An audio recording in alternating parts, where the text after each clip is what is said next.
गंगा मैया के महिमा बखान करे छी। गंगा मैया के महिमा बखान करे छी। हिनक अनुपम छटा के गुणगान करे छी। गंगा मैया के महिमा बखान करे छी। हिनक अनुपम छटा के गुणगान करे छी। हिनक धारा के अमृत समान बुझै छी। हिनक धारा के अमृत समान बुझै छी। शिव जटा में गंग विराजमान रहै छी। गंगा मैया के महिमा बखान करे छी।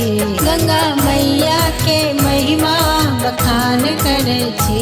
हिनक अनुपम छटा के गुणगान करे छी।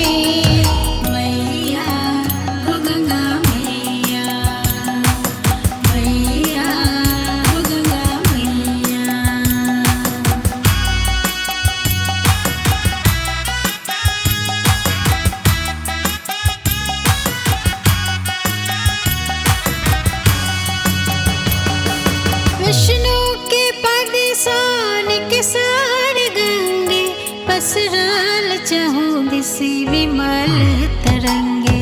हर हर गंगे हर हर गंगे हर हर गंगे हर हर गंगे।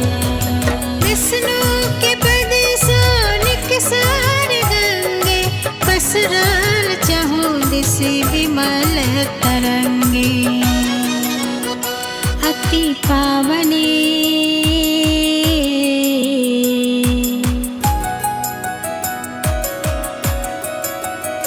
अति पावनी हिनकर सम्मान करे छी। अति पावनी हिनकर सम्मान करे छी। भाव श्रद्धा से मैया के गान करे छी।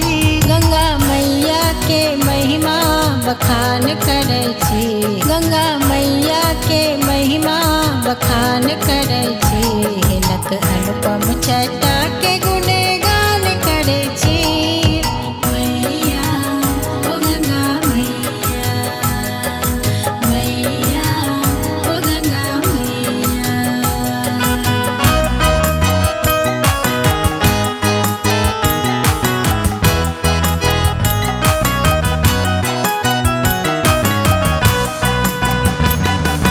तीन ही लोक में विहरत गंगे देव मुनि सब पूजत संगे। हर हर गंगे हर हर गंगे हर हर गंगे। तीन ही लोक में विहरत गंगे देव मुनि सब पूजत संगे। पतित तारिणी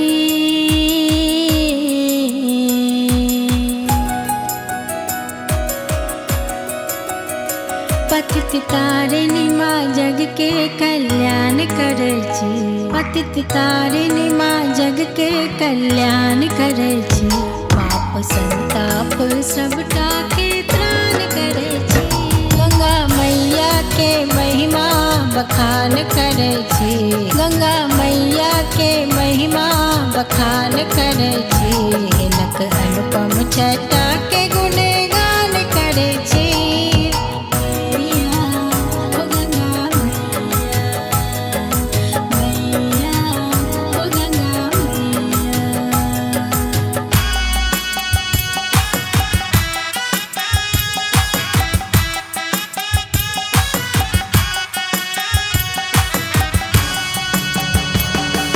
वरदायिनी मनोहारिणी गंगे उज्ज्वल शुभ्रे सुहास सुभंगे। हर हर गंगे हर हर गंगे हर हर गंगे हर हर गंगे। वरदायिनी मनोहारिणी गंगे उज्ज्वल शुभ्रे सुहास सुभंगे। तीर मैया के